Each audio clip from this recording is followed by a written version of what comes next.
Daily Flash presents Preview Review. Here's your host, Matt Doolittle. Matt Doolittle. Matt Doolittle.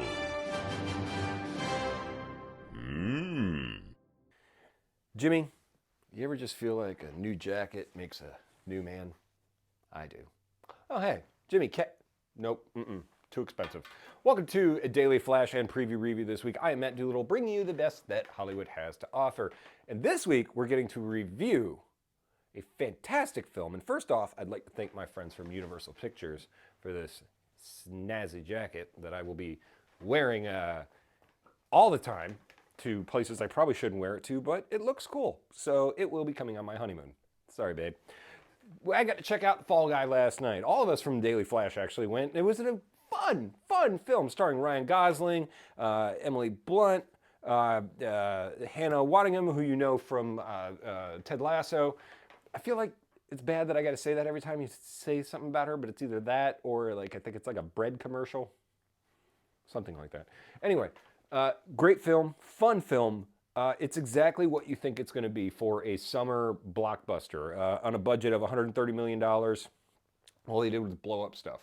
Now, there is a plot that you kind of have to go along with, but the action happens around the plot, or the plot rather happens around the action. Right? Right, Norm? Yeah. It's directed by David Leitch, who has had his hand in the John Wick franchises. It was written by Drew Pearce. These guys all know what they're doing in terms of these action movies, and I think they did a great job. The best way I would say to kind of give you an idea of it with the comedy, with the fun, is like a Lethal Weapon type thing, you know, without the Australian racist and misogynist. Yeah.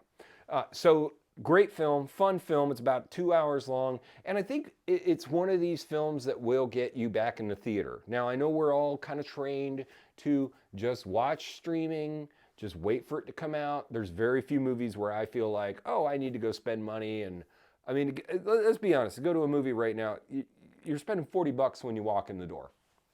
If it's you and a date, after the food, actually, it's probably more than $40 at this point. So it's an expense to go to the films. It's not just a leisure thing. This is worth it. You want that auditorium. I would go with a full crowd too, because there's some spots where you feel like it's laughing. If you ever went to the Jackass movies and you sat in that crowd, you know what I mean. Everybody laughs at the same time. Everybody just enjoys it. You're turning around to everybody going, look at that. And there's a couple cameos in it. Now, there are 2 post-credit scenes, so stick around.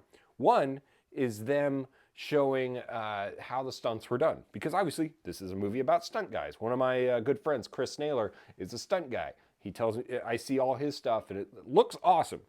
I was in Inception for a little while, too. Just letting you know.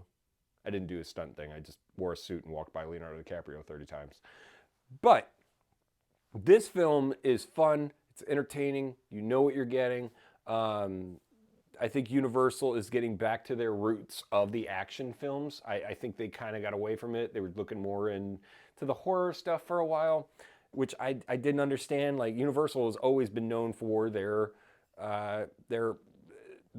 action movies, and I think this could turn into a small franchise. I don't know if this is sequel worthy. I don't know.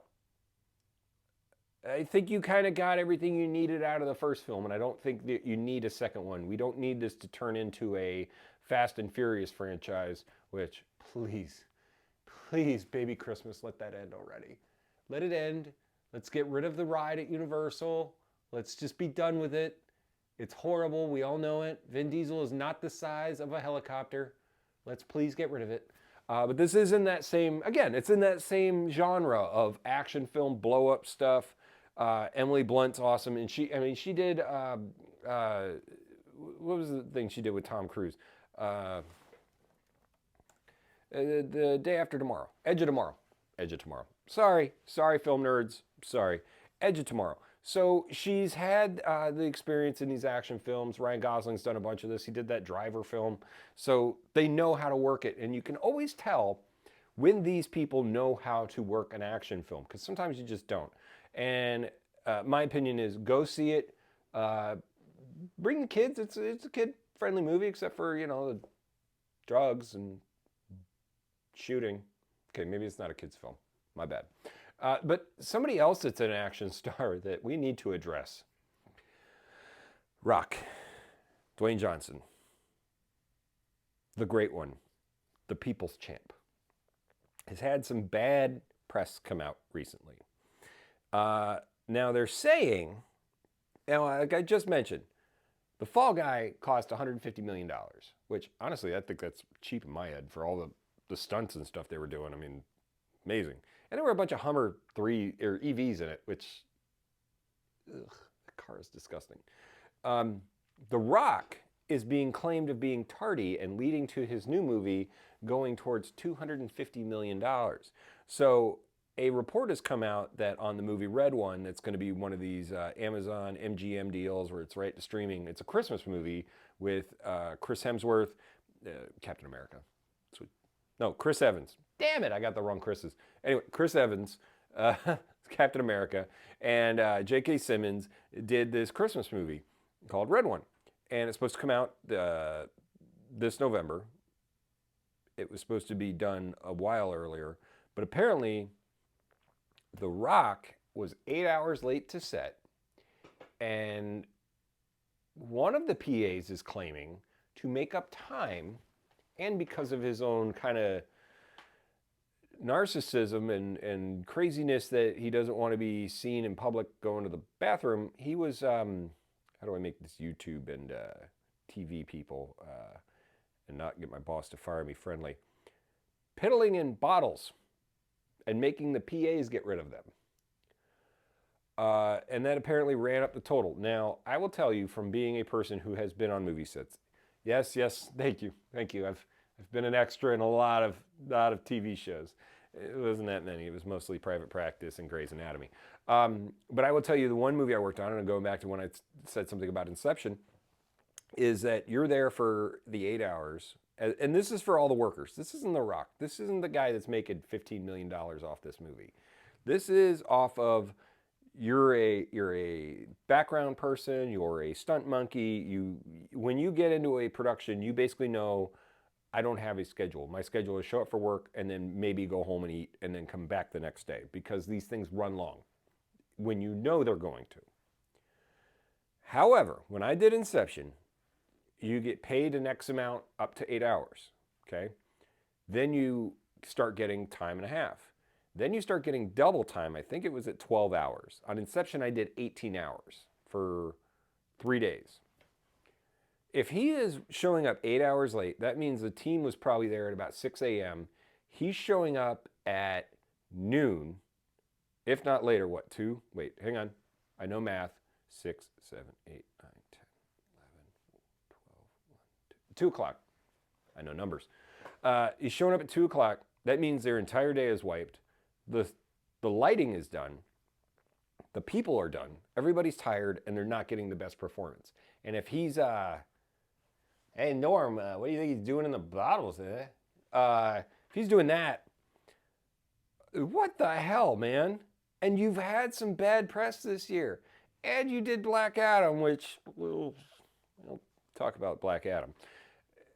Yes, you had your Hollywood rock run, but I think that this is such a bad look on him, and especially production companies that might want to work with him.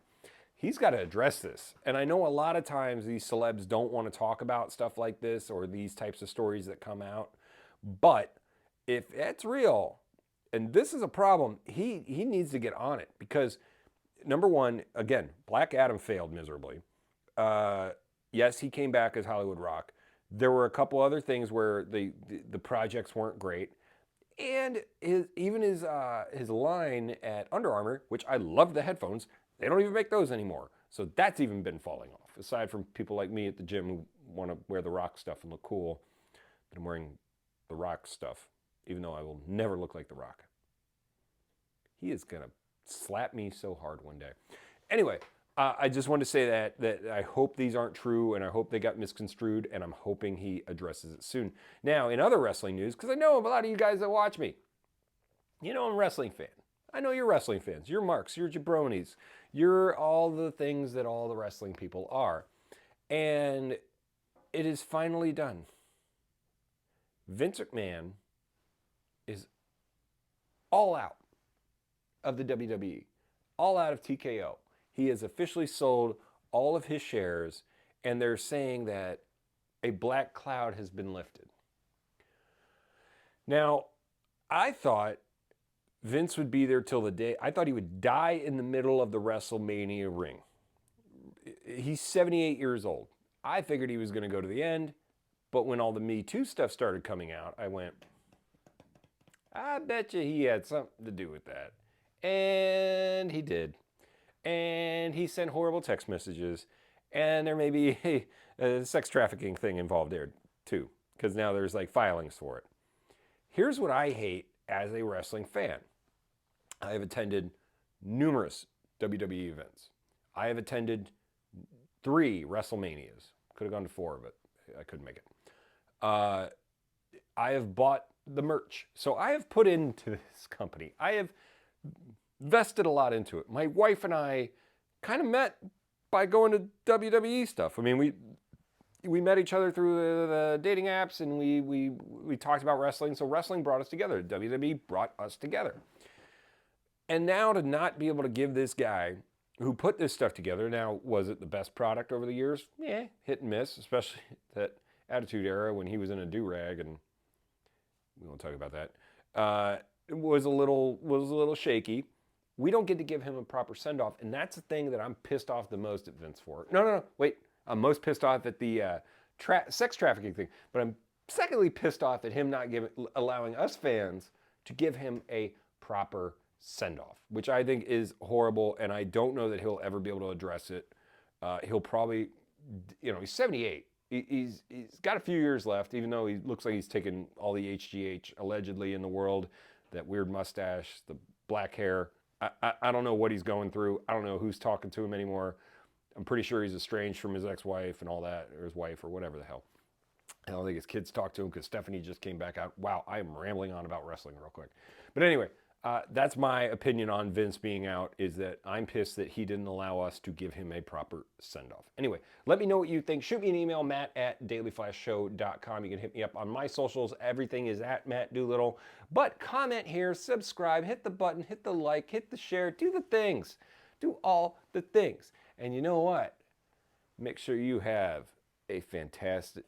Jimmy, I was trying to be cool. Okay, anyway. Thanks for watching Preview Review.